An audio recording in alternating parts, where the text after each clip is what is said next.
Welcome to prime time debate. This is Satish. వాలంటీర్లకు వందనం సభలో సీఎం జగన్ టీడీపీ అధినేత చంద్రబాబుకు సవాల్ విసిరారు. ఎన్నికల్లో గెలిచేందుకు మోసపూరిత హామీలు ఇస్తూ అమలు చేయలేని పథకాలకు నిధులు ఎక్కడి నుంచి తెస్తారంటూ నిలదీశారు. తాను అమలు చేస్తున్న 8 పథకాలకు సుమారు 52,000 కోట్లు ఖర్చు అవుతుందని, తన పథకాల వల్ల రాష్ట్రం శ్రీలంక అవుతుందని విమర్శించిన వారు ఇప్పుడు కొత్తగా 6 హామీలు ఇస్తున్నారని, వాటికి ఇంకా కొన్ని అదనంగా చేర్చుతామని చెబుతున్నారని, ఇప్పుడు చెప్పిన 6 పథకాలు అమలు చేయాలంటే 70,000 కోట్ల అవసరమని, అన్ని నిధులు చంద్రబాబు ఎక్కడి నుంచి తేగలరని సవాల్ విసిరారు సీఎం జగన్. ఎన్నికల ముందు ఏ ముఖ్యమంత్రి అయినా తన పథకాలను, తాను భవిష్యత్తులో చేపట్టబోయే పథకాలను వివరిస్తుంటారు. కానీ ఈరోజు వాలంటీర్లకు వందనం సభలో సీఎం జగన్ మాటలను పరిశీలిస్తే టీడీపీ ఇస్తున్న హామీలను ఎలా అమలు చేయగలదని ఛాలెంజ్ విసరడం ఆసక్తికరంగా మారింది. జగన్ అమలు చేస్తున్న పథకాలు, టీడీపీ హామీ ఇస్తున్న 6 గ్యారంటీలపై రాష్ట్రంలో విస్తృత చర్చ జరుగుతోంది.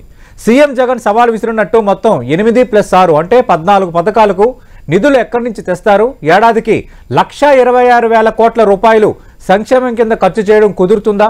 ఏపీ ఆదాయ మార్గాలు, టీడీపీ ఎన్నికల హామీలు, సీఎం జగన్ చేసిన వ్యాఖ్యలపై ఈరోజు ప్రైమ్ టైం డిబేట్లో మాట్లాడదాం. చర్చలో పాల్గొంటున్నారు తెలుగుదేశం పార్టీ నుంచి ఆ పార్టీ అధికార ప్రతినిధి నేలాయపాలెం విజయ్ కుమార్ గారు, అలాగే జనసేన నుంచి ఆ పార్టీ అధికార ప్రతినిధి శివశంకర్ గారు డిబేట్లో జాయిన్ అవుతున్నారు. మరికాసేపట్లో వైఎస్ఆర్ కాంగ్రెస్ పార్టీ నుంచి ఆ పార్టీ అధికార ప్రతినిధి కాకుమాన్ రాజశేఖర్ గారు డిబేట్లో జాయిన్ కాబోతున్నారు. అంతకంటే ముందు సీఎం జగన్ ఏమన్నారో ఒకసారి చూద్దాం. చంద్రబాబు చెప్పిన 6 స్కీములు అవి కూడా కలిపితే ఆ 6 స్కీములకు అయ్యే ఖర్చు 73,000 కోట్లు. ఇలా టచ్ చేయలేని స్కీములు మరో 52,000 కోట్లు. మొత్తంగా 1,26,140 కోట్ల రూపాయలు లెక్కలు తేలుతా ఉన్నాయి. కష్టపడితే 70,000 కోట్ల రూపాయలు ఇచ్చే పరిస్థితి మీ బిడ్డ చేస్తా ఉంటే, గతంలో ఏమీ చెయ్యని ఈ వ్యక్తి, ఏ స్కీము పెట్టని ఈ వ్యక్తి, ఏ మంచి చెయ్యని ఈ వ్యక్తి, గత చరిత్ర అంతా కూడా మోసాలకే పరిమితమైన ఈ వ్యక్తి ఈరోజు మీ బిడ్డ 70,000 కోట్లు ఇస్తా ఉన్నాడు సంవత్సరానికంటే. లేదు కాదు, 1,26,000 కోట్ల రూపాయలు నేను ఇస్తాను అని అంటా ఉన్నాడు అని అంటే ఆలోచన చేయమని అడుగుతా ఉన్నాను. ఇది అయ్యేదా? మళ్ళీ మోసం చేయడం కాదా అని ఆలోచన చేయమని అడుగుతా ఉన్నా. రైట్, ఇదాంశంపై మాట్లాడబోతున్నాం. విజయ్ కుమార్ గారు, మొన్నటి బడ్జెట్ ప్రసంగంలో కూడా, అంటే గవర్నర్ తీర్మానానికి ధన్యవాదాలు తెలిపే ప్రసంగంలో ముఖ్యమంత్రి ఇదే అంశాన్ని ప్రస్తావించారు. ఈరోజు వాలంటీర్లకు వందనం అంటూ ఆ కార్యక్రమంలో కూడా ఆయన అదే మాట ప్రస్తావించారు. స్పెసిఫిక్గా చెప్తున్న మాట ఏంటంటే, ఆల్రెడీ సామాజిక పెన్షన్లు, వ్యవసాయానికి ఉచిత విద్యుత్తు, ప్రతి పేదవాడికి సబ్సిడీ బియ్యం, ఆరోగ్యశ్రీ ఆసరా, 108, 104, గోరుముద్ద, విద్యా దీవెన, వసతి దీవెన, సంపూర్ణ పోషణ, ఇలాంటి 8 పథకాలు అమలు చేస్తున్నాము. ఈ 8 పథకాలకు 52,700 కోట్లు ఖర్చు అవుతోంది. ఎవరైనా రద్దు చేయాలన్నా చెయ్యలేని పథకాలు ఇవి. ఇప్పుడు చంద్రబాబు నాయుడు కొత్తగా 6 స్కీములు అంటున్నారు. 6 స్కీములకు అయ్యే ఖర్చు 73,000 కోట్లు. మొత్తం కలిపితే దాదాపు 1,26,000 కోట్లు అవుతుంది. అసలు అది సాధ్యమయ్యే పని అయినా మరోసారి చంద్రబాబు నాయుడు మోసం చేయడానికి సిద్ధమవుతున్నాడు, మీరు గమనించాలి, వాలంటీర్లు ప్రజలకు చెప్పాలన్నది సీఎం జగన్మోహన్ రెడ్డి చేసిన కామెంటు. ఈ లెక్కలపై మీ కౌంటర్ ఏంటి సార్? ఏ ముఖ్యమంత్రి కూడా వినూత్నంగా ఈ తరహాలో ఛాలెంజ్ విసరలేదు ఎక్కడ ఇప్పటికి వచ్చి. సార్, జగన్మోహన్ రెడ్డి గారు ఏ ముఖ్యమంత్రి కూడా ఇంత అందంగా అబద్ధాలు చెప్పిన పాపన పోలేదు. నవరత్నాలు అని ఆయన చెప్పినవన్నీ ఫేక్, నకిలీ రత్నాలు, అబద్ధాల రత్నాలు. ఎందుకంటున్నారంటే ఉచిత విద్యుత్తు ఆయన ఇచ్చాడా? ఇది ఎప్పటి నుంచి ఉంది? 2004లో రాజశేఖర్ పెట్టినప్పటి నుంచి ఉంది. దాని ముందు ఇంకొద్ది స్మాల్ దీంట్లో ఉంది. ఆరోగ్యశ్రీ ఎప్పటి నుంచి ఉంది? 2006 నుంచో 5 నుంచో 6 నుంచో ఉంది. గోరుముద్దలు అంటే మధ్యాహ్నం భోజనం పథకం కొత్తగా జగన్మోహన్ రెడ్డి పెట్టాడా? ఇంతకుముందు లేదా? ఇంతకుముందు ఎప్పుడు మధ్యాహ్నం భోజన పథకాలు పెట్టలేదా ఆంధ్రప్రదేశ్ లో? భారతదేశంలో మొట్టమొదటిగా మధ్యాహ్నం భోజన పథకంతో పాటుగా వారానికి 5 రోజులు ప్రతిరోజు కోడిగుడ్డు పెట్టిన మొట్టమొదటి రాష్ట్రం మంది. మధ్యాహ్నం భోజనంతో పాటు హాస్టళ్లలో మొట్టమొదటిసారిగా వారానికి 3 సార్లు నాన్ వెజ్ చికెన్ పెట్టిన రాష్ట్రం మంది తెలుగుదేశం ప్రభుత్వం. ఈయనేదో నేను కొత్తగా ఇచ్చేసాను ఇవాళ అంటే వసతి దీవెన అంటే హాస్టల్లో ఇప్పటిదాకా ఎవరు లేరా? 1947 లో స్వాతంత్రం వచ్చినప్పటి నుంచి హాస్టల్స్ లేవా? కొత్తగా ఈయన హాస్టల్స్ పెట్టాడా? ఏం సంక్షేమ హాస్టల్స్? ఇప్పటిదాకా హాస్టల్ లేవా? ఏం అబద్ధాలు సార్ ఇవి, సంపూర్ణ ప్రశ్న. అంటే ఇప్పటిదాకా దాన్ని ఎస్టీ ఏరియాలో మనం ఏమి చేయలేదా? అంగన్వాడీల్లో సెంట్రల్ గవర్నమెంట్ ఇచ్చే 80% దానికి మనం 20% యాడ్ చేసి ఎవరు చేయలేదా? ఈయన పొందా, ఈయనేమి ఇచ్చింది? ఒక్క పైసా కూడా సొంతంగా ఇచ్చాడా? ఇవన్నీ ఫ్యాక్టరైజ్డ్. అంటే ఇంతకు ముందే ఈ ఖర్చులన్నీ బడ్జెట్ లో ఉన్నాయి. ఈయన కొత్తగా వచ్చి ఇచ్చింది కేవలం అమ్మఒడి అనే ఒక పథకం, అది కూడా ఇంటికి ఒక్క పిల్లోడికి మాత్రమే 6,000 కోట్ల రూపాయలు సంవత్సరానికి. ఇది కాకుండా ఇప్పుడు ఆయన చెప్పిన వరుసగా ఏది హౌసింగ్ కావచ్చు, ఉచిత విద్యుత్ కావచ్చు, ఆరోగ్యశ్రీ కావచ్చు, పేరు మార్చేంత మాత్రాన పథకాలు కొత్త అయిపోగా. అందుకే చెప్పాను, నవరత్నాలన్నీ నకిలీ రత్నాలే, ఇవేవి కొత్తవి కాదు. పాత పథకాలకే ఒక కొత్త పేరు పెట్టి ఒక బొకే మారి అన్ని ఇచ్చి ఇది నవరత్నాలు అని మీ సాక్షి పేపర్లో చెప్పుకున్నంత మాత్రాన కొత్త పథకాలు అయిపోతాయా? దానికి కొత్తగా ఖర్చు పెట్టాలా? ఆరోగ్యశ్రీ ఇప్పుడు కొత్తగా ఖర్చు పెట్టినావా? రోసే ఖర్చు పెట్టాడు, కిరణ్ కుమార్ రెడ్డి ఖర్చు పెట్టాడు, రాజశేఖర్ ఖర్చు పెట్టాడు, మేము 5 సంవత్సరాల పాటు మేము ఖర్చు పెట్టాం, తర్వాత ఇప్పుడు నువ్వు పెట్టావు. ఏది కొత్త పథకం దీంట్లో? ఏది కొత్త పథకం? ఒక్క అమ్మఒడి అనే పథకం తప్పించి ఇంకేది కొత్త పథకం కాదు. సరే, రైతు భరోసా కొత్త పథకం అంటారు. రైతు భరోసాలో ఆయన సెంట్రల్ గవర్నమెంట్ నేను 13,000 ఇచ్చాను అని సాక్షిలో సిగ్గు లేకుండా రాసుకుంటారు. సెంట్రల్ గవర్నమెంట్ నుంచి 6,000 రూపాయలు తీసుకుంటూ ఈయన 6,000 రూపాయలు ఇస్తూ ఇప్పటిదాకా ఈ సంవత్సరం దాకా ఆయన ఖర్చు పెట్టింది కేవలం 18,000 కోట్ల రూపాయలు మాత్రమే. కానీ ఇదే మేము పథకం పేరు వేరే కావచ్చు, రైతు రుణమాఫీ అంటూ 21,500 కోట్లు ఖర్చు పెట్టాం. నువ్వు రైతు భరోసా అని 18,000 కోట్లు ఖర్చు పెట్టావు. మేము రైతు రుణమాఫీ 3 సార్లుగా ఇచ్చి 21,500 కోట్లు ఖర్చు పెట్టాం. ఏది దీనిలో కొత్త పథకం చెప్పండి? హంబగ్, నథింగ్ బట్ హంబగ్, అబద్ధాలు. నోరు తెలిస్తే అబద్ధం తప్ప. విజయ్ కుమార్ గారు, ఈ పథకాలన్నిటికీ 52,700 కోట్లు ఖర్చు అవుతుంది. నాకు ఈ సర్దుబాటు చేయడమే కష్టసారం అవుతుంది. తెలుగుదేశం పార్టీ చెప్తున్న 6 హామీలకి అదనంగా 73,000 కోట్లు అయితే మొత్తం 1,26,000 కోట్లు చంద్రబాబు నాయుడు ఎక్కడి నుంచి తేగలరు, ఎలా ఇవ్వగలరు? ఇది మళ్ళీ ప్రజలను మోసం చేయడం కాదు, ఇది జగన్మోహన్ రెడ్డి ప్రస్తావించింది. Exactly sir. ఇప్పుడు జగన్మోహన్ రెడ్డికి వచ్చింది రెండే. ఒకటి సెంట్రల్ గవర్నమెంట్ పోయి కాళ్ళ వెళ్ళబడి అప్పు చేసుకోవడం, ఇంకోటి ఇక్కడ ఏదో 4 పనులు వస్తే ఖర్చు పెట్టడం. ఈ 2 తప్ప ఈ రాష్ట్రానికి ఆదాయాన్ని తేడానికి ఆయన ఏమన్నా చేశాడా? కొత్త ప్రాజెక్టులు తెచ్చాడా? కొత్త కంపెనీలు తెచ్చాడా? కొత్త కమర్షియల్ ఇష్యూస్ తెచ్చాడా? ఒక్క సింగిల్ ప్రాజెక్ట్ ఏమన్నా ఆయన తెచ్చిన పాపన పోయి చెప్పండి. ఎక్కడి నుంచి గాల్లో నుంచి వస్తాయా? అప్పులు చేసి ఎవ్వరు ప్రభుత్వాలు నడపరు. అది కేవలం జగన్మోహన్ రెడ్డి మంత్రం మాత్రమే. ఆయన ఒక్కడికే తెలిసింది. సో ఈ ఆయనకు ఇన్ని సంవత్సరాలు ఆ బీజేపీ ప్రభుత్వం ఏదో ఏమంటారు, మోడీ గారు, సీతారామన్ గారు దయచేసి అప్పులు ఇస్తున్నారు కాబట్టి, లేకపోతే ఈ పాటికి మన రాష్ట్రం దివాళి తీసిండేది. ఆయన ఆదాయం సంపాదించే ఒక్క పథకం అయినా సరే, ఒక్కటైనా సరే మాకు మేము ఉన్నప్పుడు 2014 లో మేము వచ్చినప్పుడు మన రాష్ట్ర సొంత ఆదాయం 47,000 కోట్స్ అండి. మేము 2019 లో వెళ్ళేటప్పుడు 85,500 కోట్లు రాష్ట్రం తన పన్ను ద్వారా సంపాదించుకుంది. దాదాపు 60% గ్రోత్ తో వచ్చాం.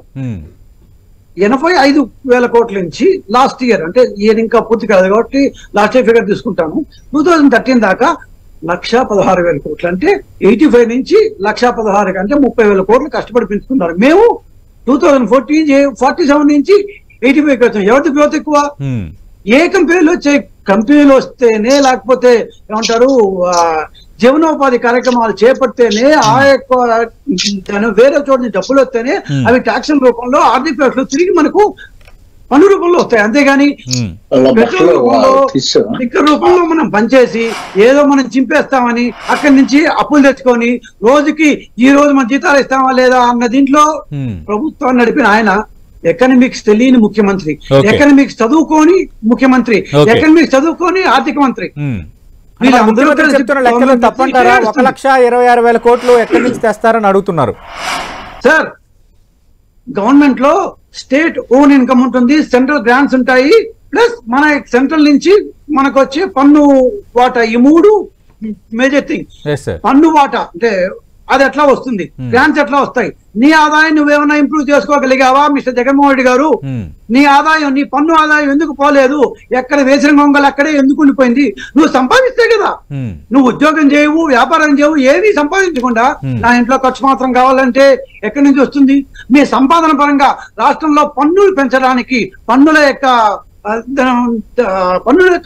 ఇన్పుట్ పెంచడానికి మీరు చేసిన ఒక్క పని చెప్పన్నారు. ఒక్కటి, మేము ఇన్ని కంపెనీలు తెచ్చాము, ఆ యొక్క కంపెనీల ద్వారా ఇంత ఈ పన్నులు మాకు వచ్చాయి, లేకపోతే ఇన్ని ప్రాజెక్టులు కట్టాము, ఈ ప్రాజెక్టు ద్వారా కొత్త ఆయకట్టు వచ్చింది, దాని ద్వారా కొత్త వ్యవసాయం వచ్చింది, దాన్ని ఎక్స్పోర్ట్ చేశాము, లేకపోతే ఇంత ఎఫ్డిఐ వచ్చింది. మేము ఉన్నప్పుడు భారతదేశంలో 2-3 స్థానాల్లో ఉన్నాము ఎఫ్డిఐలో. మీరు 5 సంవత్సరాలకు గాను కనీసం 6,000 కోట్లు కూడా ఫారిన్ డైరెక్ట్ ఇన్వెస్ట్మెంట్ తెచ్చుకొని దద్దమ్మ ప్రభుత్వం మీది. అట్లాంటి ప్రభుత్వంలో ఆదాయం ఎట్టొస్తుంది మీకు? ఆదాయం గురించి ఏ మాత్రం ఆలోచించకుండా 5 సంవత్సరాలు పడి గడిపేసి ఈ రోజు వచ్చి నాకు ఆదాయం లేదు, నా దగ్గర డబ్బులే ఉంటే ఎవరిని సంపాదించొద్దా? నిన్ను సంపాదించడానికి ఏమన్నా నువ్వు ఒక ప్రయత్నం చేసావా? సంపాదన పెంచుకోవడానికి ఏమన్నా ప్రయత్నం చేశారా? సంపాదన పెంచుకోవడానికి ప్రయత్నం చేయకుండా ఆదాయం ఎక్కడి నుంచి వస్తుంది సార్? బేసికలీ మనం ఏమంటారు, ప్రజల నుంచి పన్నులు వస్తాయి. ఏ విధంగా వస్తాయి? కొత్త వాళ్ళు రావాలి, కొత్త ఇన్పుట్స్ రావాలి, కొత్త కంపెనీలు రావాలి, కొత్త ప్రాజెక్టులు రావాలి, బయట నుంచి వచ్చే వాళ్ళు పెట్టుబడులు పెట్టాలి, ఆ యొక్క పెట్టుబడి ద్వారా దాని జీతాలు రావాలి, వాళ్ళు మళ్ళా ఆర్థిక వ్యవస్థలో ఖర్చు పెట్టాలి, దాని ద్వారా మనకు పన్ను రావాలి. ఆర్థిక వ్యవస్థ బాగా ఫుల్ పెద్దగా జరిగితే ₹1 ఆర్థిక వ్యవస్థ 7 సార్లు జరుగుతుంది. ₹1 ఖర్చు పెడితే గవర్నమెంట్ కి కనీసం 25 పైసలు వస్తుంది. సో అట్లా ఎన్నిసార్లు ఆ రూపాయి ఖర్చు పెట్టబడితే అన్ని పావలాలు వస్తాయి. అది గవర్నమెంట్ కి ఆదాయం. మీరు అసలు ఫారిన్ డైరెక్ట్ ఇన్వెస్ట్మెంట్ మనకు అసలు తెలియదు.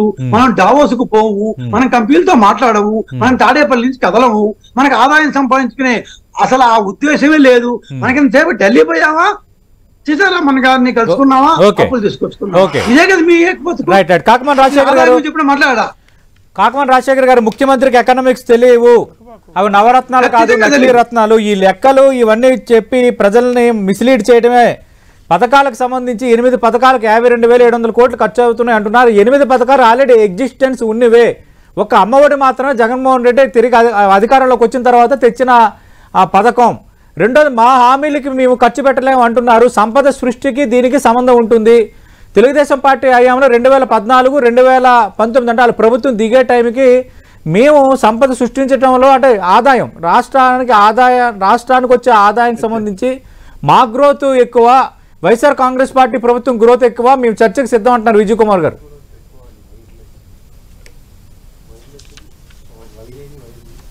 రాజశేఖర్ గారు sir, good evening sir. Good evening Rajasekhar గారు. ప్యానెల్లో ఉన్నటువంటి పెద్దలు కూడా ముందుగా నమస్కారాలు సార్. ఇప్పటి వరకు తెలుగుదేశం పార్టీ నాయకులు సుదీర్ఘమైనటువంటి ఉపన్యాసం ఇచ్చారు. ఆ ఉపన్యాసం అంతా కూడా వారు చెప్పినట్టుగా 100% కరెక్ట్ అయితే ప్రజలు ఎందుకు తిరస్కరిస్తారండి వాళ్ళని? వీళ్ళు నిజంగా ప్రజలకు మేలు చేసి రాష్ట్ర ఆదాయాన్ని పెంచితే మరి రాష్ట్ర ఖజానాలో 100 కోట్లు వదిలి ఎందుకు వెళ్ళిపోతారు వాళ్ళు? 2,58,000 కోట్ల రూపాయలు అప్పులు ఎందుకు చేసినట్టు? దానికి సమాధానం ఏం చెప్తారండి? అప్పులు అంటున్నారండి. చెప్పేటువంటి పద్ధతిగా లేదు. ఇవాళ పొద్దున ముఖ్యమంత్రి గారు కొన్ని క్వశ్చన్లు వేశారు అని చెప్పారు. దానికి నేను మాట్లాడద్దు చెప్పాను. మాట్లాడద్దు, నువ్వు మధ్యలో మాట్లాడద్దు, మాట్లాడదాం.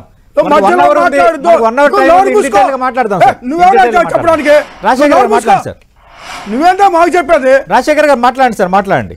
విజయ్ కుమార్ నోరు మూసుకోమని చెప్పండి. మాట్లాడండి సార్. ఎక్కడ పట్టుకొచ్చారండి ఇతను? కొత్తగా పట్టుకొచ్చారు. నీ బొంద నేను 10 ఏళ్ళ నుంచి ఉన్నా, నీకేం తెలుసా? కొత్తగా చెప్పించాడు. Right right right okay okay okay right right Rajasekhar garu Nelapalem Vijay Kumar గారు నీకేం తెలుసా? అధికార ప్రతినిధి గత 10 ఏళ్ళుగా ఫుడ్ కమిషన్ మెంబర్ గా చేశారు ఆ పార్టీ. ఎవరా నేను అసలు టీవీలోకి రానిచ్చింది? రైట్ రైట్ ప్లీజ్ ప్లీజ్ ఒక్క నిమిషం మాట్లాడతాడండి, మధ్యలో మాట్లాడతాడండి. రైట్ రైట్ రైట్ మాట్లాడేటప్పుడు నేను మాట్లాడలేదు కదా. ఒక్క నిమిషం నేను మాట్లాడేటప్పుడు అసలు ఎట్లా మాట్లాడతాడండి? రైట్ రైట్ రైట్ ఒక్క నిమిషం మాట్లాడకూడదయా? ఒక్క నిమిషం దయచేసి వ్యక్తిగత దోషాలు వద్దు. సబ్జెక్ట్ గా ఒకరు మాట్లాడండి, మరొకరు మాట్లాడు. మర్యాదగా చెప్తున్నాడు. చెప్పు. రైట్ రైట్ ఒక్క నిమిషం రూల్ తెలియపోతే అడుగు, అక్కడ కాకమార్ గారు మాట్లాడండి, అడుగు చెప్తారు. కాకమార్ గారు మాట్లాడండి. సార్ నేను ఒక్కడే చెప్పదలుచుకున్నాను సార్. అప్పుల గురించి మాట్లాడారు. వీళ్ళు అప్పులు చేయకుండా లేదా వీళ్ళు కానీ ఆదాయాన్ని రాష్ట్రానికి గత 5 సంవత్సరాలు 14 నుంచి 19 దాకా రాష్ట్రానికి మరి వాళ్ళంతా నిధులు తీసుకొచ్చి లేదా అంత డబ్బు సంపాదించి పెడితే మరి ఎందుకు 100 కోట్ల రూపాయలు ఖజానాలో వదిలిపెట్టి పారిపోయారు వాళ్ళు? 2,58,000 కోట్ల రూపాయలు ఎందుకు అప్పులు చేసి వెళ్ళారు రాష్ట్రానికి? దానికి సమాధానం అనేటువంటి దాని మీద ఈ రోజు కూడా క్లారిటీ లేదు.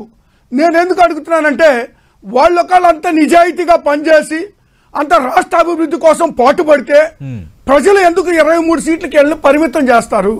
అంటే ప్రజలను తప్పు పట్టాలా లేకపోతే ఈ పార్టీలను తప్పు పట్టాలా? ఎవరిని తప్పు పట్టాలనుకుంటున్నారు? సంక్షేమ కార్యక్రమాల ద్వారా సార్ నేను ఒకటే చెప్పదలుచుకున్నాను సార్. వీళ్ళు ఉన్నప్పుడు పేదరికం అనేటువంటిది 12 నుంచి 13% ఉంటే ఈ రోజు 6% దిగిపోయింది. ఇప్పుడు లాభాల కొరకు ప్రభుత్వం నడపకూడదండి. ప్రజల సంక్షేమం కొరకు ప్రభుత్వం నడపాలా. ఏదో లాభాలు భాషించి వ్యాపారం ఇదేమన్నా? ఇది వ్యాపారం చేస్తున్నామా రాష్ట్రానికి? మనం అర్థం కావట్లేదు. అధికారం వచ్చినటువంటి ప్రభుత్వ వ్యాపారాలు కాదు కదా. సంక్షేమ కార్యక్రమాలు ప్రజలు ఏ విధంగా బతికించుకోవాలి, ప్రజలు ఏ విధంగా చూసుకోవాలి. కరోనా టైంలో 2 సంవత్సరాలు ప్రభుత్వానికి ఆదాయం లేకపోయినా అదనంగా ఖర్చు పెట్టి ప్రజలను కాపాడినటువంటి ప్రభుత్వం వైఎస్ జగన్మోహన్ రెడ్డి గారి ప్రభుత్వం. వీళ్ళు ఎక్కడున్నారండి? అప్పుడు కరోనా టైంలో ఏ రాష్ట్రంలో దాక్కున్నారండి వీళ్ళు? ఎందుకు ప్రజల మధ్యలో లేరండి ఆ రోజు? ఈ రోజు వచ్చి మాట్లాడుతూ ఉన్నారు అప్పుల గురించి. వాయిస్ సార్ టోటల్ గా సార్ టీడీపీ హయాంలో దాదాపు వీళ్ళు 4,12,288 కోట్ల రూపాయలు వీళ్ళు అప్పులు చేసి కూర్చున్నారు. మేము వచ్చిన తర్వాత వీళ్ళు సంవత్సరానికి అసలు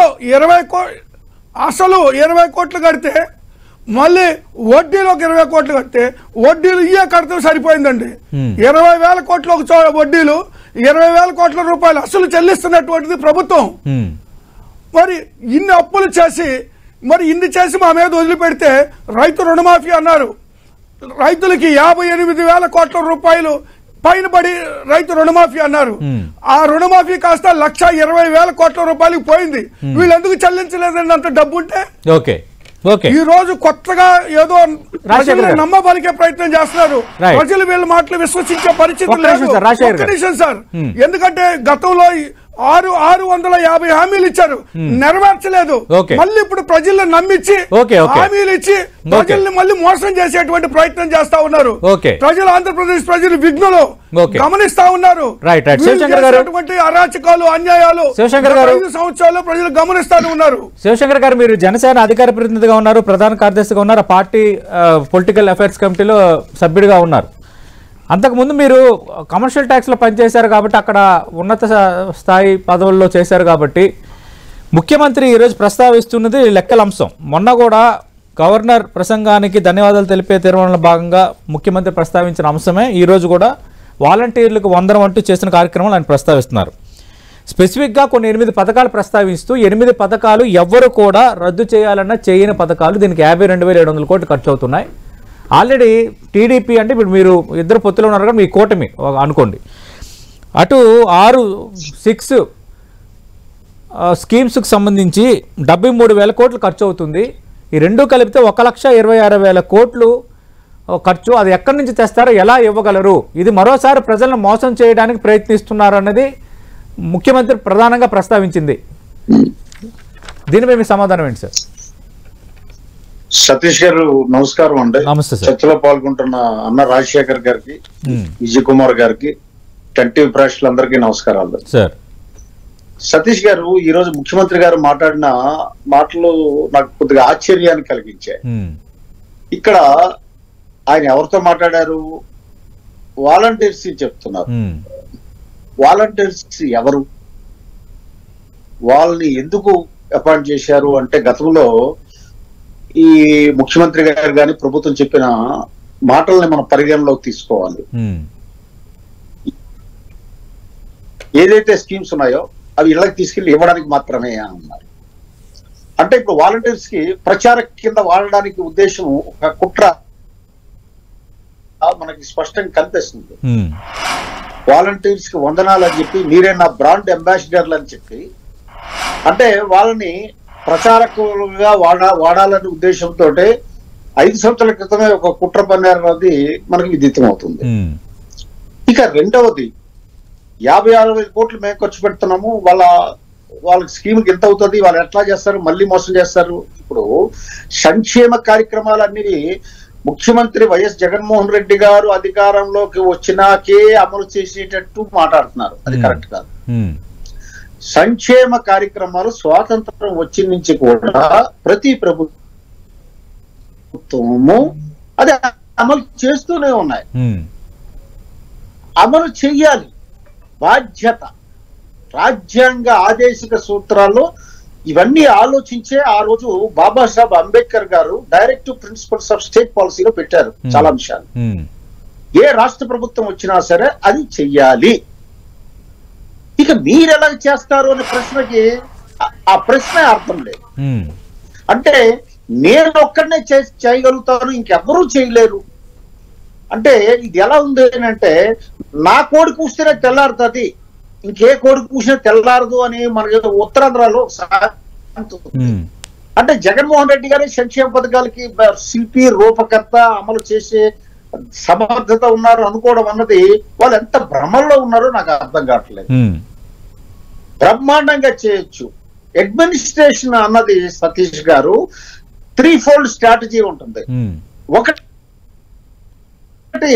సంక్షేమం, రెండవది అభివృద్ధి, సో మూడవది ఏంటి అంటే ఆదాయ వనరులు పెంపొందించుకోవడం.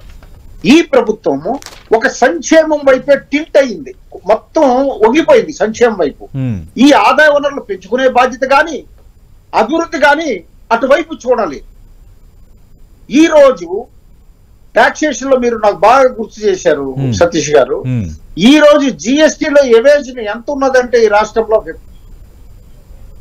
విపరీతంగా ఉంది. జిఎస్టీ అధికారులకు పని లేదు. Same thing with excise. Correct mining policy evolve చేయలేదు. మైనింగ్ పాలసీలో డెడ్ రెంట్లు విపరీతంగా పెంచడం వల్ల మైనింగ్ లీజులు కానీ అన్ని కూడా అడుగట్టిపోయాయి, ఆదాయం కుంటుపడిపోయింది. ఓకే. శాండ్ పాలసీ ఈ రోజుకి ఒక దాన్ని ఫార్ములేట్ చేసుకోలేకపోయారు. అంటే ఎక్కడెక్కడ ఆదాయాలు పెంపొందించుకునే మార్గాలు ఉన్నాయో అవన్నీ కూడా కుంటుపడిపోయాయి. అభివృద్ధి కుంటుపడిపోయింది, ప్రొడక్టివిటీ లేదు. ఈ రోజు 24% నిరుద్యోగంతో బాధపడుతుంది ఈ రాష్ట్రము. భారతదేశంలో మొదటి స్థానాన్ని ఆక్యుపై చేసింది. పోనీ అప్పులు తెచ్చారు, అప్పులు సర్వసాధారణం సతీష్ గారు. ఏ ప్రభుత్వం అయినా సరే అప్పుల మీద కొంత ఆధారపడుతుంది. తెచ్చిన అప్పులు వీళ్ళు సరిగ్గా వినియోగించారా అంటే అది $1 మిలియన్ ప్రశ్న. ఈ మధ్య కాలంలో రివర్స్ బారోయింగ్ లో 91 crores ఏమయ్యాయో లెక్కలు లేదని చెప్పేసి ఒక రిపోర్టు, ఒక ఎకనామిక్ రిపోర్ట్ ఒకటి వచ్చింది. అలాగే అనేక హెడ్ ఆఫ్ అకౌంట్ లో మిస్ మేనేజ్మెంట్ అనేది జరిగింది అని కాగ్ రిపోర్ట్లు గోల పెడుతున్నా సరే రెక్టిఫై చేసుకోలేదు ఈ ప్రభుత్వం. అంటే ఫైనాన్షియల్ డిసిప్లిన్ లేదు ఈ ప్రభుత్వం దగ్గర. కేవలం మేము సంక్షేమ పథకాలు ఇచ్చాము అని అంటే అది కరెక్ట్ కాదండి. ఒక సివిల్ సర్వీస్ ఎగ్జామ్ రాస్తే అన్ని సబ్జెక్టులు పాస్ అవ్వాలి, కానీ నేను ఒక సబ్జెక్టు 100కి 80 మార్కులు వచ్చినాయి, మిగతా సబ్జెక్టు నాకు 0 వచ్చిందంటే పాస్ అవ్వడండి. అయితే ఇది మీరు ఎలాగా అమలు చేస్తారు అన్న విషయానికి వస్తే, అంటే నిధులు ఎక్కడి నుంచి తెస్తారు అని అది వాళ్ళకి అనవసరమైన మ్యాటర్. అడ్మినిస్ట్రేషన్ ఎఫిషియన్సీ మీద ఆధారపడి ఉంటది. అలాగే ట్రస్ట్ మీద, ఆ గవర్నమెంట్ మీద తాలూకా ట్రస్ట్, వాళ్ళ తాలూకా వాల్యూ మీద కూడా ఆధారపడి ఉంటుంది. ఇన్వెస్ట్మెంట్స్ ఎన్ని వచ్చాయి అనేది పారిశ్రామికవేత్తలని ఈ రోజు ఒక ఇండస్ట్రియల్ పాలసీ అమలు చేసుకోలేకపోయింది గవర్నమెంట్, Sir. ఒక ఐటీ పాలసీ అమలు చేసుకోలేకపోయింది. ఎవరు వస్తారు పరిశ్రమవేత్తలు ఇక్కడికి, పారిశ్రామికవేత్తలు? దానివల్ల ప్రొడక్టివిటీ కుంటుపడిపోయింది. ఆదాయ వనరులు పెంచుకుంటూ, సంక్షేమ కార్యక్రమాలను పెంచుకుంటూ, అభివృద్ధి కార్యక్రమాలు పెంచుకుంటూ, ఆర్థిక క్రమశిక్షణ పాటిస్తూ ఇవన్నిటి కూడా అన్ని వ్యూహాలతో మేము ప్రభుత్వం నడుపుతామని చెప్పి ఘంటాపదంగా చెప్తున్నాం సతీష్ గారు. ఓకే, విజయ్ కుమార్ గారు.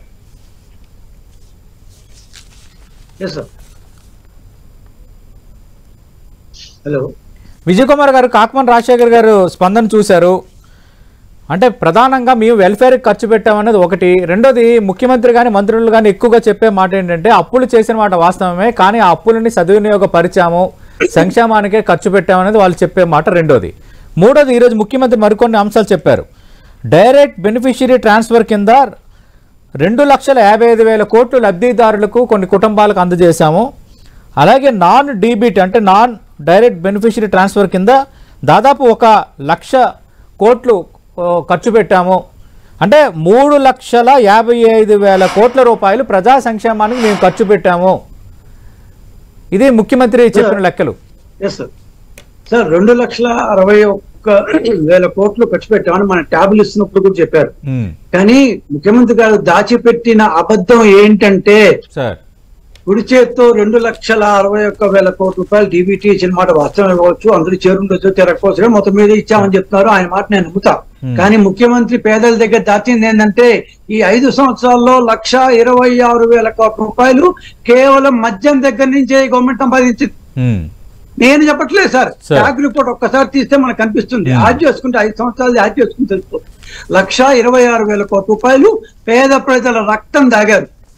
ఒక చేత్తో 2,61,000 కోట్లు ఇస్తూ ఇంకో చేత్తో 1,25,353 కోట్లు అని చెప్పి డిసెంబర్ దాకా ఫిగర్లు, దాన్ని ఈ 3 నెలలకు కూడా వేస్తున్నాము చేసుకుంటే. సో ఒక చేత్తో ఇచ్చారు, ఇంకో చేత్తో ఆయన తీసుకున్నారు. పాపం ముఖ్యమంత్రి చాలా కన్వీనియంట్ గా అందంగా అబద్ధం చెప్పడం మాత్రమే తెలుసు, కానీ అసలైన నిజాలు చెప్పడం ఇందాక నేను చెప్పేటట్టు ఇందాక కాకుమాన్ రాజశేఖర్ గారు ఆయన బహుశా ఎకానమిస్ట్ కాదు కాబట్టి ఆయన ఏమంటారు, ఆయన పాపం అక్కడ కొట్టి అక్కడ తెచ్చి కూర్చోబెడితే ఇట్లాంటి క్వశ్చన్లు పెడితే ఆయన ఏం చెప్తాడు, ఓ ఎగిరినాడు పాపం అంతకంటే ఆయన తప్పేం లేదు.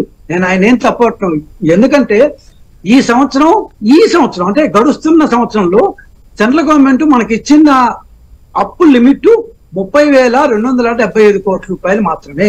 కానీ ఇన్ని రోజుల దాకా అంటే ఇప్పుడు మంగళవారం నాడు తీసుకున్న 2,000 కోట్లతో మేము చేరిస్తే 72,000 కోట్ల రూపాయలు అప్పులు చేశాడు.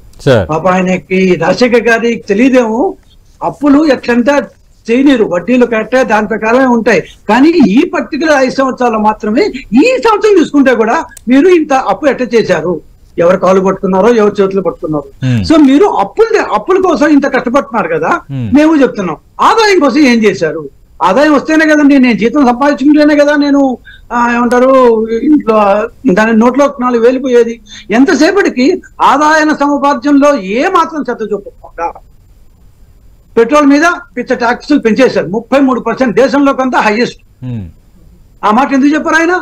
నేను డీబీటీ ఇచ్చా అంటాడు కదా, అదే దీంట్లో ఆటోమేటిక్ పెట్రోల్ తీసుకున్నారు కదా, దేశంలో కొంత హైయెస్ట్ మన లిక్కర్ ఖర్చు కాస్ట్, దాంట్లో 1,25,000 కోట్లు తీసుకున్నాడు కదా.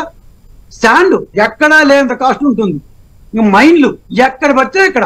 సో ఇవంతా నువ్వు ఇంకొక రకంగా లాగేస్తూ, కనీసం ఇందాక శివశంకర్ గారు చెప్పినట్టు ఆర్థిక డిసిప్లిన్ ఏమాత్రం లేకుండా, ఖర్చు ఎక్కడ పెట్టాలో తెలియకుండా మీరు క్యాపిటల్ ఎక్స్పెండిచర్ లాస్ట్ ఇయర్ 6,000 కోట్ల రూపాయలు మాత్రమే క్యాపిటల్ ఎక్స్పెండిచర్ పెట్టారు. క్యాపిటల్ ఎక్స్పెండిచర్ పెట్టుబడుల మీద ఖర్చు. సో ఏ మాత్రం పెట్టుబడి పెట్టకుండా ఈ సంవత్సరం ఏప్రిల్ 1 నెలలో మీ వాళ్ళకి, మీ మనోళ్ళకి, ఇంకా చెప్పండి మనోళ్ళకి, మన రెట్లకి ఇంకా చెప్తాను కాబట్టి ఎందుకుంది, మనోళ్ళకి డబ్బులు ఇవ్వాలని చెప్పి వాళ్ళ బిల్స్ క్లియర్ చేశారని చెప్పి 1 నెలలో 18,000 కోట్ల రూపాయలు అప్పు తీసుకొచ్చారు. ఒక్కసారి క్యాపిటల్ రిపోర్ట్లో. ఆ రోజు తర్వాత క్యాపిటల్ ఎక్స్పెండిచర్ మీద ఒక్క పైసా కూడా ఉండదు. సో మనం పెట్టుబడుల మీద ఏ పైసా ఖర్చు పెట్టకుండా ఆదాయం ఎట్లా వస్తుంది? ఎన్ని రోజులు అప్పులు చేసి ఇస్తారు? అదేదో ఇవాళ నీకు బీజేపీ గవర్నమెంట్ అవసరం ఉందో ఏదో తెలియదు, కానీ వాళ్ళ కాలు పట్టుకున్నా ఇచ్చారు, రేపటి నుంచి మళ్ళా ఇస్తారా? ప్రజలు తెలుసుకోవాల్సింది ఏంటంటే ఇన్ని అప్పులు చేసి మీకు దొంగ అబద్ధాలు చెప్తున్నారు. Everything a bunch of lies, nothing but a bunch of lies. నేను చెప్పేట్టు 1,25,000 కోట్ల రూపాయలు కేవలం మందు, రక్తం, పేదవాళ్ళ రక్తం తాగారు. కానీ నేను 2,61,000 కోట్లు ఇచ్చాను. Right right. ముఖ్యమంత్రి మాటలు మోసపూరితమైనవి, మా హామీలు కరెక్ట్ అయినవే, ఆదాయం సృష్టించుకోగలిగితే హామీలు నెరవేర్చడం, హామీలకు నిధులు సమకూర్చుకోవడం సులభతరమే, అది ఎఫిషియన్సీ మీద ఆధారపడి ఉంటుందని శివశంకర్ గారు, విజయ్ కుమార్ గారు చెప్తున్నారు. పథకాల అమలుకు సంబంధించి వాలంటీర్ల 100వ సభలో ఈరోజు ముఖ్యమంత్రి జగన్మోహన్ రెడ్డి విసిరిన ఛాలెంజ్ పై ప్రైమ్ టైం డిబేట్లో చర్చ కొనసాగుతుంది. కాకమాన్ రాజశేఖర్ గారు, బ్రేక్ ముందు విజయ్ కుమార్ గారు అలాగే శివశంకర్ గారు కామెంట్స్ చూశారు, మీ స్పందన ఏంటి?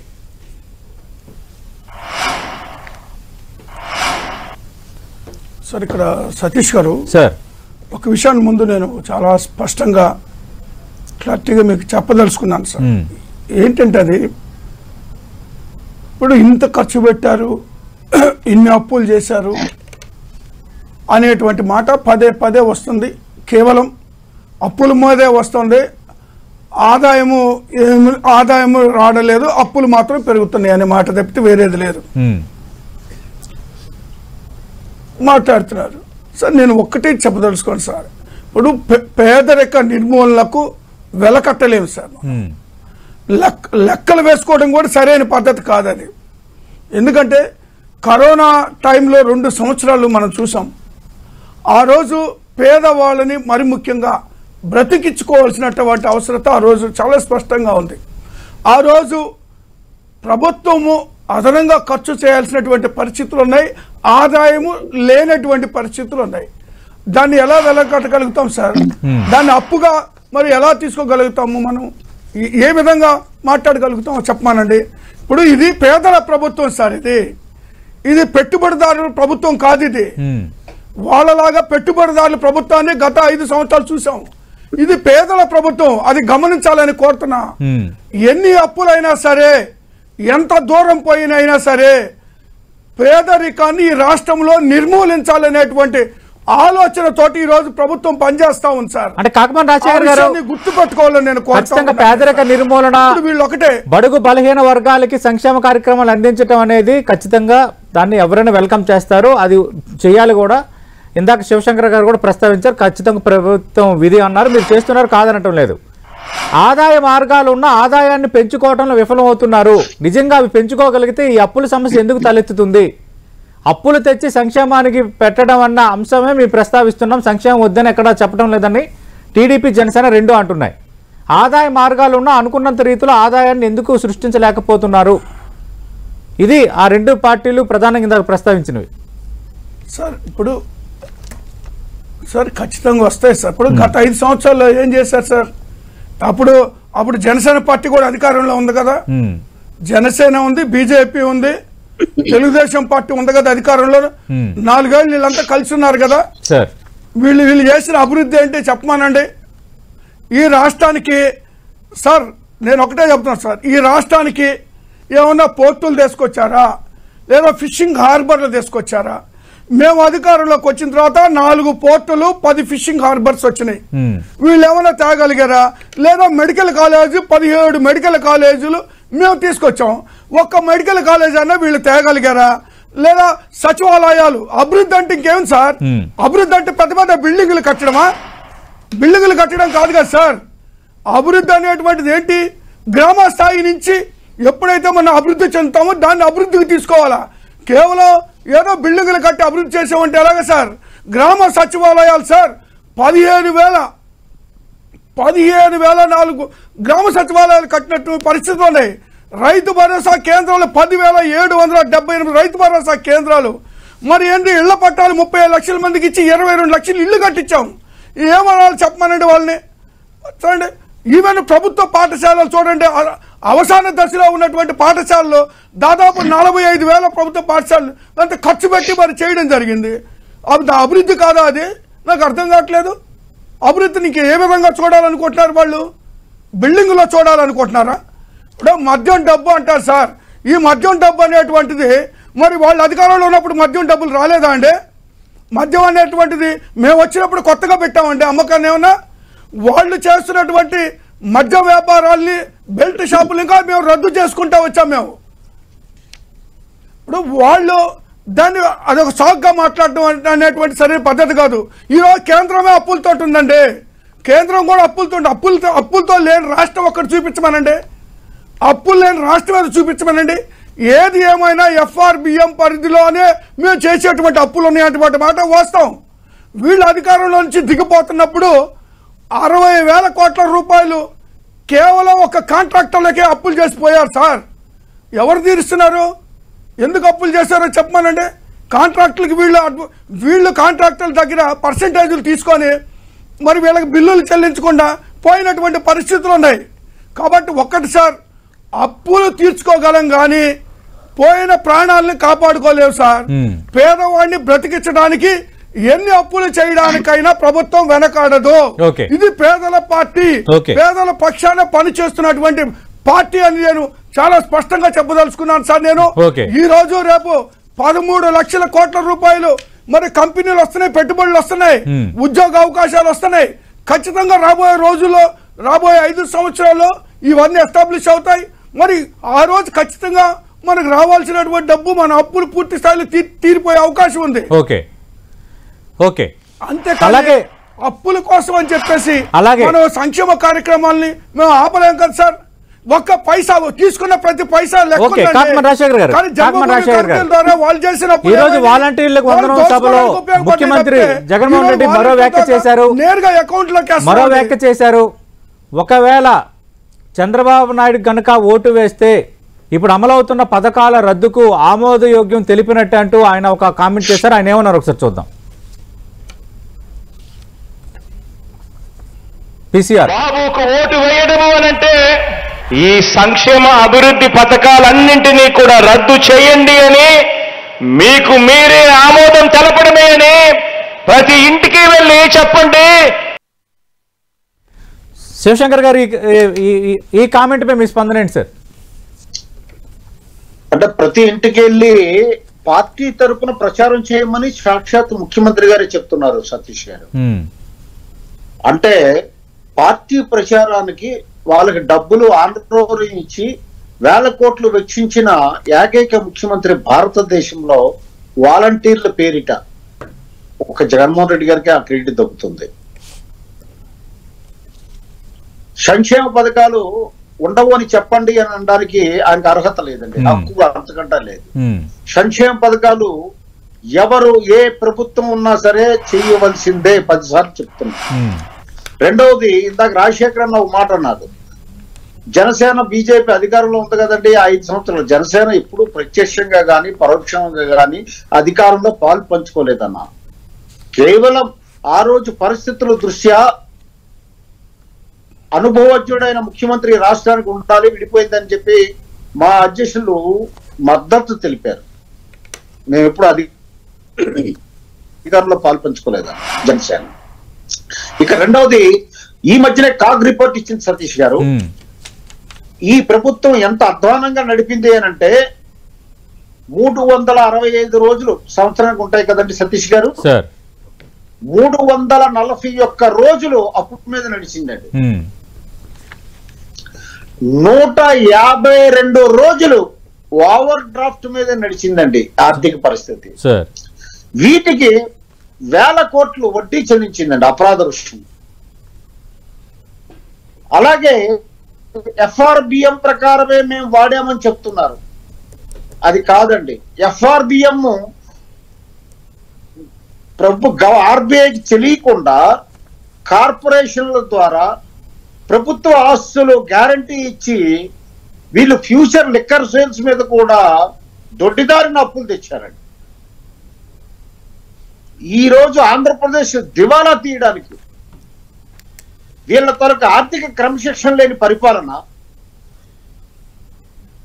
ప్రణాళికాబద్ధం లేని పరిపాలన, కేవలం రాజకీయపరమైన లబ్ధి పొందాలనే ఉద్దేశంతో పరిపాలన చేశారు. కానీ ఈ 5 సంవత్సరాలు ఏమంటే కరోనా అంటారు. కరోనా ఆంధ్రప్రదేశ్ ఒక్క రాష్ట్రానికి రాలేదు కదండి, ప్రపంచమంతా వచ్చింది కరోనా. కరోనా ఎఫెక్ట్ అన్ని రాష్ట్రాల్లో ఉంది. దాన్ని ఒక షాకుగా చెప్పడం కరెక్ట్ కాదు. ఆర్థిక ప్రక్రియ జరగలేదు. సతీష్ గారు, ఆర్థిక ప్రక్రియ జరగలేదు. ఏదో ఒక డబ్బులు తేవడం, బటన్ నొక్కడం, డబ్బులు తేవడం, బటన్ నొక్కడం, ఇదే కార్యక్రమం. వాలంటీర్ని ఈ రోజు ఎన్నికల ప్రచారానికి ఉపయోగించాలన్నటువంటి ఒక కుట్రపూరిత, దురుద్దేశపూరితమైనటువంటి ఆలోచనకి తెరలేపారు ముఖ్యమంత్రి గారు సాక్షాత్తు. ఈ రోజు వాలంటీర్లకు వందనాలు కార్యక్రమం ఇది ప్రజాస్వామ్యానికి పెద్ద కంటకం తెస్తుంది. ప్రజాస్వామ్యానికి తీరని మచ్చ ఇది. ఆంధ్రప్రదేశ్ రాజకీయాల్లో, ప్రజాస్వామ్యంలో ఇది ఒక చీకటి రోజుగా చెప్పొచ్చు సతీష్ గారు. విజయ్ కుమార్ గారు సార్, ఇప్పుడు సార్ ఒక్క నిమిషం సార్. కేంద్ర ఎన్నికల కమిషన్ వాలంటీర్లను ఎటువంటి పరిస్థితుల్లో హలో మాట్లాడండి సార్ విజయ్ కుమార్ గారు. కేంద్ర ఎన్నికల కమిషన్, సెంట్రల్ ఎలక్షన్ కమిషన్ వాలంటీర్లను ఎటువంటి పరిస్థితుల్లో ఎన్నికల ప్రక్రియలో పేలు పెట్టనీయకూడదు, వాళ్ళని వాడుకోవద్దు స్పష్టంగా ఆదేశాలు ఇచ్చిన తర్వాత కూడా దాన్ని ధిక్కరిస్తూ సెంట్రల్ ఎలక్షన్ కమిషన్ కూడా లెక్క చేయకుండా ఒక రాష్ట్ర ముఖ్యమంత్రి వాలంటీర్లను మీరు ప్రతి ఇంటికి పోయి ప్రచారం చేయండి అని చెప్పడం, ఇంతకంటే శివశంకర్ గారు చెప్పినట్టు the darkest day in Indian democracy. మనకు రాజ్యాంగం ఉంటూ ఏడ్చింది, మనం ఒక రాజ్యాంగం దాంట్లో 297 మంది దానికి ఇచ్చేసి 4 సంవత్సరాల పాటు కష్టపడి ఒక రాజ్యాంగం దాన్ని ఒక 140 సార్లు మళ్ళీ మనం సవరించుకున్నాం. ఆ రాజ్యాంగం ప్రకారం ఒక సిఈసిని పెట్టుకున్నాం, వాళ్ళు కొన్ని రూల్స్ రెగ్యులేషన్ ఇస్తుంటే నిన్ననే ఎస్టర్డేనే ఇచ్చారు. కేవలం సచివాలయంలో ఉద్యోగులు మాత్రమే వాడాలి, వాళ్ళని కూడా ఇంకు పెట్టడానికి మాత్రమే వాడాలి. అంటే ముఖ్యమంత్రికి ఇవాళ పొద్దున పేపర్ రాలేదా, ఆయన దగ్గరికి ఆ జీవో రాలేదా, లేకపోతే ఇంతకుముందు వాలంటీర్లు ఇచ్చేయకూడదని చెప్పిన విషయం ఆయనకు తెలియదా? How being a chief minister ఈ కెన్ సే దట్ వాలంటీర్లు అందరినీ ఎట్ట ప్రోత్సహిస్తారు ఆయన? ఇట్స్ బేసికలీ అసలు మన ఆయన ముఖ్యమంత్రి స్థానంలో ఉన్న ఎట్ట చెప్పగలుగుతారు? ఆయన చాలా చెప్తారు. ఇంకొక విషయం సార్, ఒక లాస్ట్ మద్యం విషయంలో వాళ్ళు కూడా మద్యం ఆదాయం సంపాదించారు కదా అని రాజశేఖర్ గారు చెప్పారు. ఆయన ఆర్థిక విషయాల గురించి మాట్లాడితే నాకేం అభ్యంతరం లేదు, అందరూ తెలుసుకోవాలని మా కోరిక కూడా బాగా తెలుసుకోమండి. ఎందుకంటే 1,25,500 కోట్లు ఈ 5 సంవత్సరాల్లో ఈ గవర్నమెంట్ సంపాదిస్తే మేము సంపాదించింది 73,000 కోట్లు మాత్రమే. 60-70% మాకంటే ఎక్కువ సంపాదించారు. పోతే విద్య గురించి మాట్లాడారు. విద్యలో మనం 14వ స్థానంలో ఉన్నాం.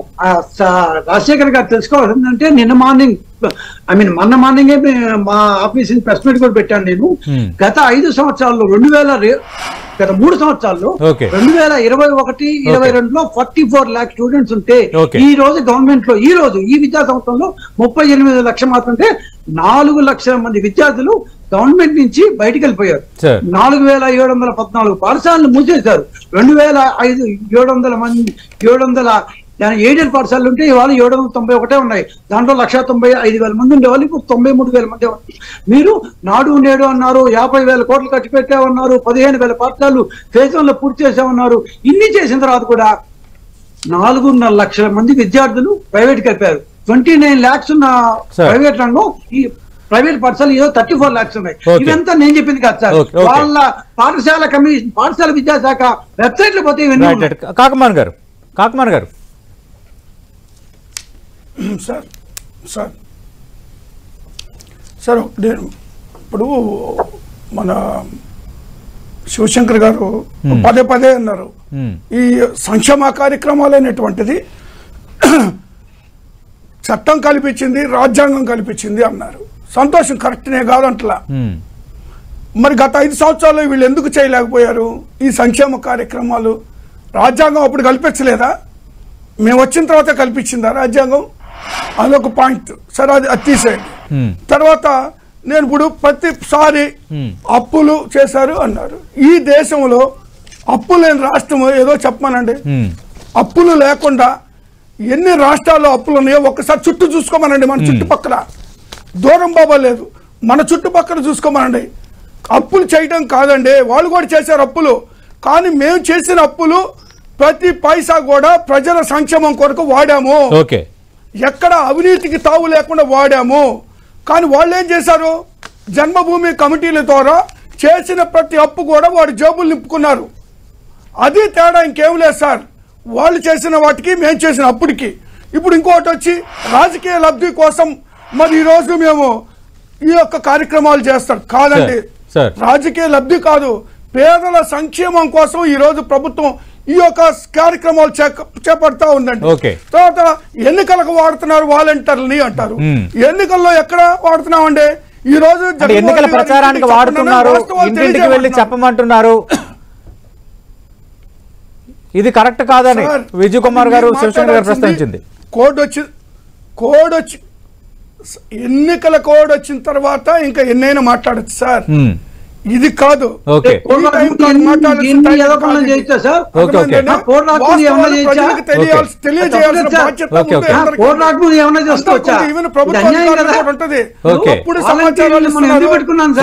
ప్రజలు తప్పుదావ పట్టిస్తున్నారు.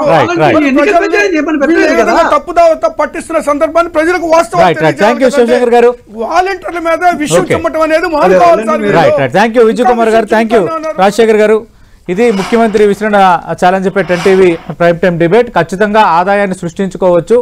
అటు ప్రకటిస్తున్న పథకాలకి లేదంటే మేనిఫెస్టోలో చెబుతున్న పథకాలకి నిధులు ఎక్కడ వస్తాయని ముఖ్యమంత్రి అడుగుతుండడాన్ని అటు జనసేన, టీడీపీ తప్పుపడుతున్నాయి. ఖచ్చితంగా అటు ఎఫిషియన్సీ మీద, రాష్ట్రానికి ఆదాయాన్ని సంపాదించడం పైన, ఆదాయాన్ని పెంపొందించడం పైన ఆ పథకాలు అమలు అనేవి ఆధారపడి ఉంటాయి.